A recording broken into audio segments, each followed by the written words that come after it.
第一，你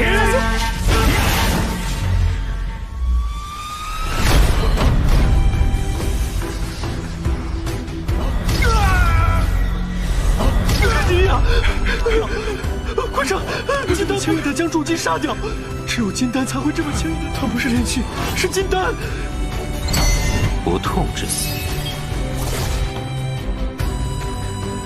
我赐你，我赐你无息之死，我赐你希冀之死。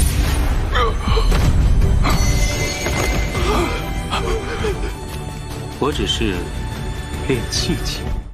Guys, Ginosis mau ngasih info nih, berhubung banyak yang nanya ya. Buat kalian yang masih bingung mau nonton Solen versi fullnya, bisa langsung aja ke auratel.com ya. Ginosis juga ngambil shortnya di sana, bukan apa-apa, karena grafiknya udah HD alias jernih guys, jernih jernih gitu, kayak mulus lah kayak.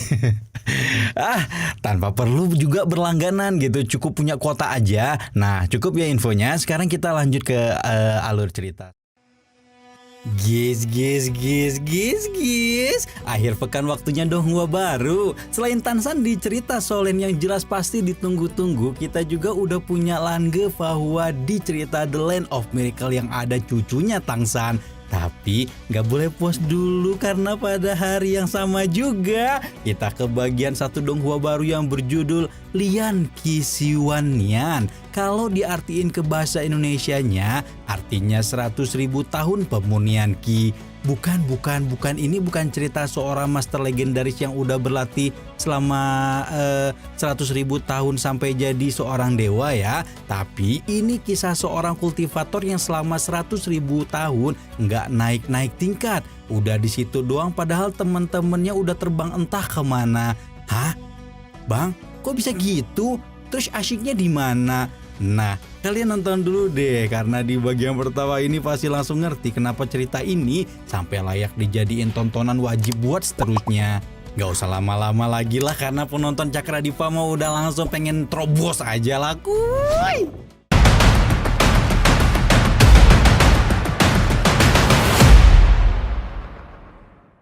Jadi karakter utama dalam cerita ini bernama Suyang. Pada hari ini dia masih jadi seorang murid biasa yang berlatih bersama teman-temannya di sebuah sekte. Nah, suatu hari guru Suyang si kakek tua akhirnya mendapat promosi. Dia bisa menerobos ranah pemunian Qi dan naik ke tingkat selanjutnya. Dia menitip pesan kepada murid-murid lain untuk menjaga sekte dengan baik, berlatih dengan keras agar bisa menyusulnya di kemudian hari. Setelah sang guru pindah menuju alam yang berbeda, kini giliran kakak senior Suyang yang bernama Huo Bufan. Sama persis seperti sang kakek, dia juga meminta kepada pemuda itu untuk berlatih dengan serius agar mereka bisa bersama-sama berlatih lagi di alam yang berbeda. Dia meninggalkan sekte mereka untuk dijaga selama kepergiannya. Seharusnya setelah sang guru dan kakak senior, giliran Suyang sebagai murid biasa pasti akan tiba. Tapi dia sama sekali tidak pernah mendapat kesempatan tersebut. Bahkan termasuk juga ketika adik juniornya Piao Ling-er naik ke atas.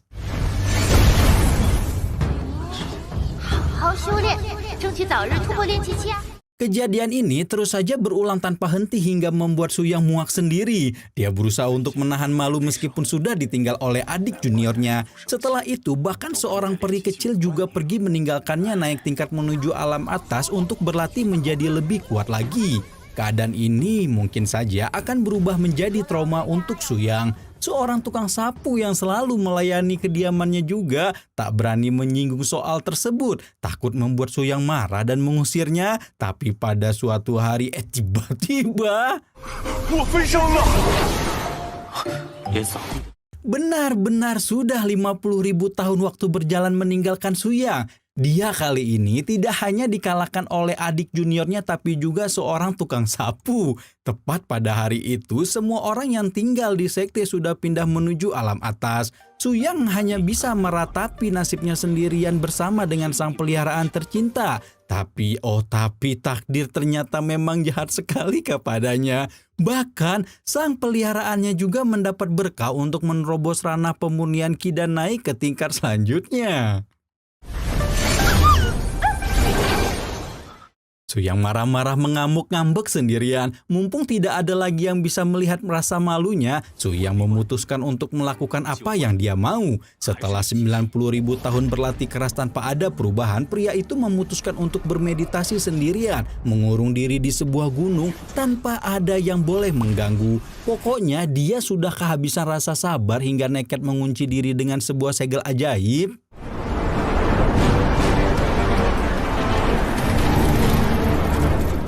Waktu terus berjalan bersamaan dengan keadaan dunia. Setelah bumi mengitari matahari dalam putaran yang tak terhitung, kita akhirnya tiba di masa depan. Kali ini menuju sekte Tianlan, kita bisa melihat ada seorang penjaga yang dilempar dengan keras oleh tamu yang berusaha menerobos masuk. Tamu yang datang kali ini adalah tuan muda dari sekte Yunsan. Dia bersama dengan para tetua sekte dan pengawal berniat datang untuk menjadikan Ling Qingsu, nona muda dari sekte Tianlan, sebagai istri.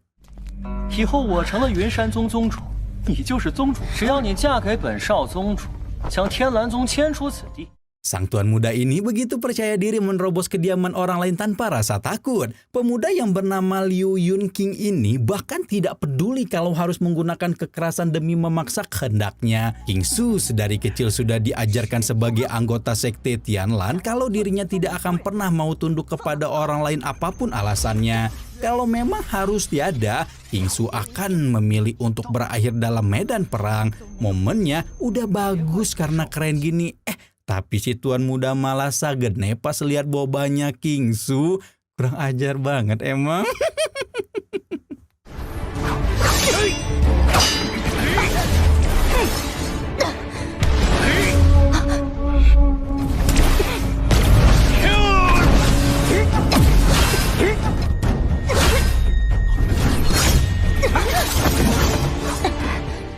Selagi Qingsu dan Yunqing saling bertarung, sebuah gunung kuno yang telah berdiri selama ratusan ribu tahun mendadak bergetar. Seorang master hebat yang menyembunyikan dirinya sendiri di dalam sana selama 10.000 tahun akhirnya bangkit kembali. Penampilan Su yang kali ini terlihat sangat tua, tapi semua itu bisa segera dia kendalikan dengan kekuatan suci yang melimpah ruah. Su yang memang belum bisa menembus dasar, tapi kali ini dia sudah menyempurnakan ki hingga 9.999 tingkat. 也都没了，连我的万金阁、御守院，10万年过去了，连门派练起9999层了。我已经练起9，又是1万年了。 Tiba-tiba Su yang merasakan sebuah kejanggalan yang sangat amat ganjil. Dia menggunakan sebuah teropong telepati dan mengetahui kalau sekte Tianlan sedang berada dalam masalah. Oh, tidak bisa begini. Kalau memang ada kelompok di dunia ini yang mau menghancurkan sekte Tianlan, maka mereka harus minta izin sama Su Yan dulu. Kalau Su yang menolak, maka siap-siap saja kelompok tadi yang pasti akan musnah. Jadi tanpa basa-basi lagi langsung kita aja pindah menuju rumah utama sekte Tianlan.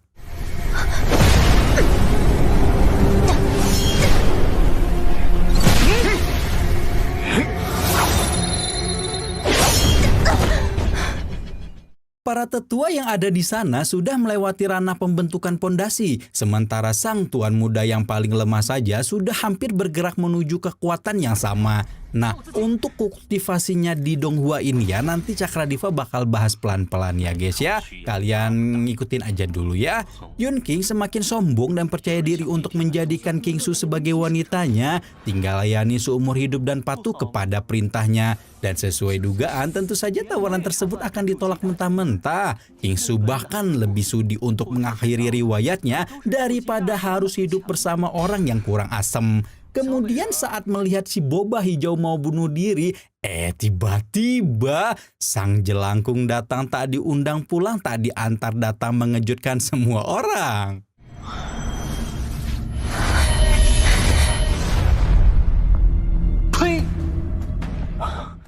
Elah, ini kakek-kakek kok nggak tobat-tobat sih? Mereka semua sudah mengaku kalau mereka ini kuat banget, nggak ada lawan. Pokoknya kalau misalnya ada musuh yang tiba-tiba muncul tanpa bisa diprediksi, berarti kekuatannya melampaui perkiraan mereka. Sayangnya orang-orang sekte ini tetap saja angkuh. Mereka cuma tahu kalau Su Yang adalah seorang kultivator ranah pemunian ki saja, sementara mereka sudah sampai di ranah pembentukan pondasi. Sayang sekali mereka semua telat menyadari kemampuan dari Su Yang si tukang sentil ini.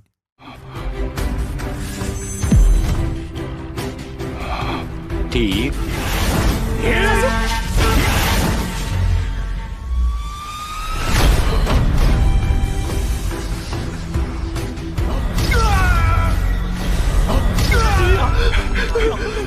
快上！金丹轻易的将筑基杀掉，只有金丹才会这么轻易的。他不是炼气，是金丹。不痛之死，我赐你，我赐你无息之死，我赐你希冀之死。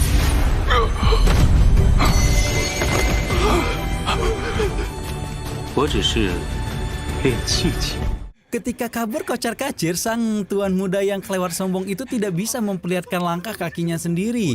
Dia terjatuh dan akhirnya menabrak tetua terakhir yang selamat dari murkanya Su Yang. Tapi sayangnya kedua orang itu sudah tidak bisa kabur lagi. Su Yang sang jelangkung andalan tiba-tiba sudah berdiri di hadapan mereka berdua. Dengan wajah yang datar dan mengerikan, pemimpin sekte Tianlan itu bertanya-tanya kemana mereka hendak pergi. Tuan muda dan tetua sekte Yunsan segera bersujud meminta ampun. Tapi ternyata pikirannya masih menyimpan-simpan sombong dan perasaan ingin balas dendam.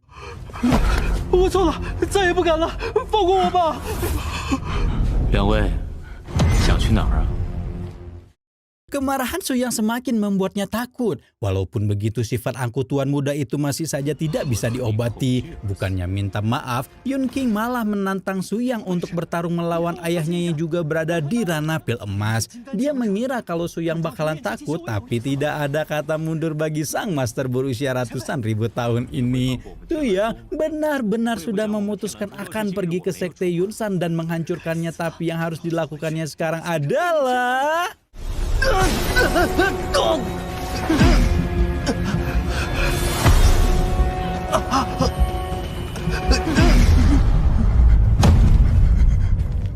Yusang yang terjatuh dengan mata yang terbuka meninggalkan sang tetua yang berada di sebelahnya ketakutan. Pokoknya apapun yang terjadi, tetua itu tidak mau sampai berakhir dengan konyol. Tapi mungkin keinginan tersebut tidak akan terwujud. Su Yang berjalan mendekatinya lalu meminta tolong untuk diantarkan ke sekte Tiansan. Kita langsung pindah menuju tempat yang dimaksud. Di sana terlihat ada banyak murid yang sedang melakukan latihan rutin, tapi pada hari itu suasana langit mendadak berubah menjadi sangat gelap dan mencekam.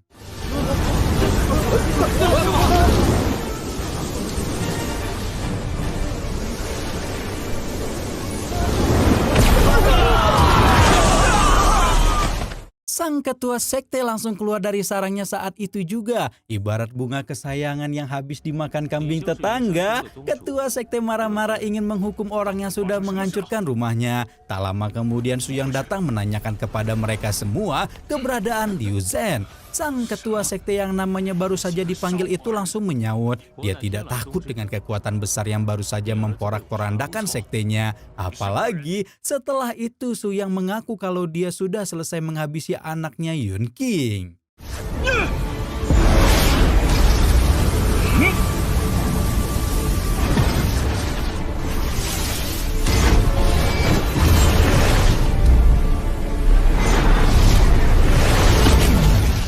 Liu Zhen mengakui kalau Su Yang ini adalah seorang kultivator yang sangat kuat, tapi dia heran kenapa lawannya itu sama sekali tidak terbang. Kondisi ini juga disadari oleh Yusang. Dia yang kesal karena tidak bisa terbang segera menantang Liu Zhen untuk bertarung di bawah. Kalau tidak, dia akan menghancurkan keseluruhan sekte tanpa ampun. Su Yang menangkap seorang murid dan menyingkirkannya dengan sangat mudah sebagai peringatan, membuat Liu Zhen tak punya pilihan selain menuruti kemauan lawannya itu.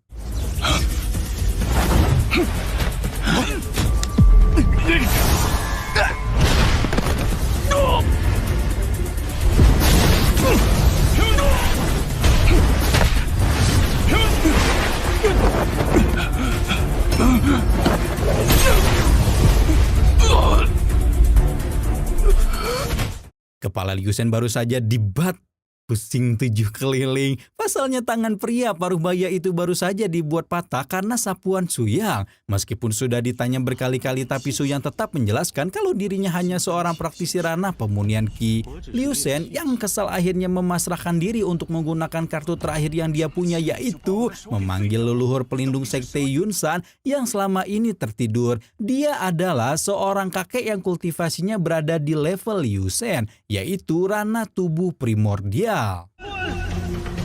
谁敢来我院门，请老祖出关！ Kali ini sang kakek sudah mengaktifkan formasi ajaib tingkat tinggi yang disempurnakan oleh sekte Yunsan. Sebagai seorang leluhur pelindung, sudah wajar baginya untuk melakukan tindakan seperti ini. Dia sangat percaya diri dengan kemampuannya, apalagi formasi ajaib yang dinamakan formasi 7 Pengkoid ini.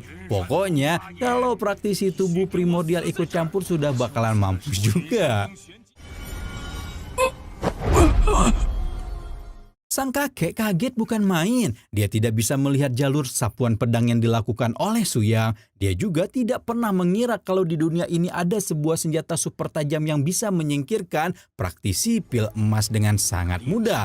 Sang kakek yakin kalau pedang tadi bukanlah pedang biasa, tapi sebuah harta karun yang disimpan selama puluhan ribu tahun. Sang kakek menganggap kalau senjata yang dipanggil oleh Su Yang adalah warisan semata. Jadi dia pun memutuskan untuk menggunakan sebuah jurus yang tak kalah kuat dari formasi sebelumnya.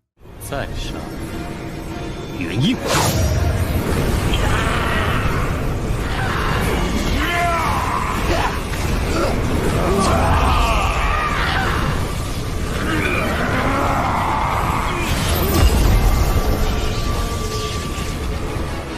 破！什么？一光神咒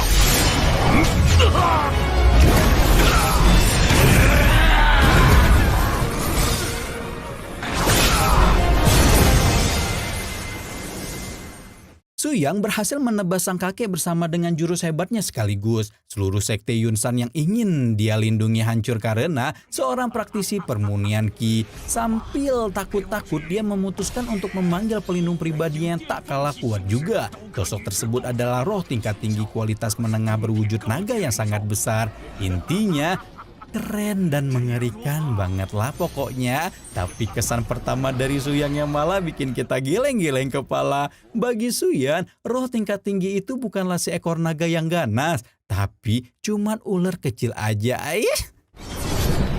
叫护宗小生，不错，云山宗会。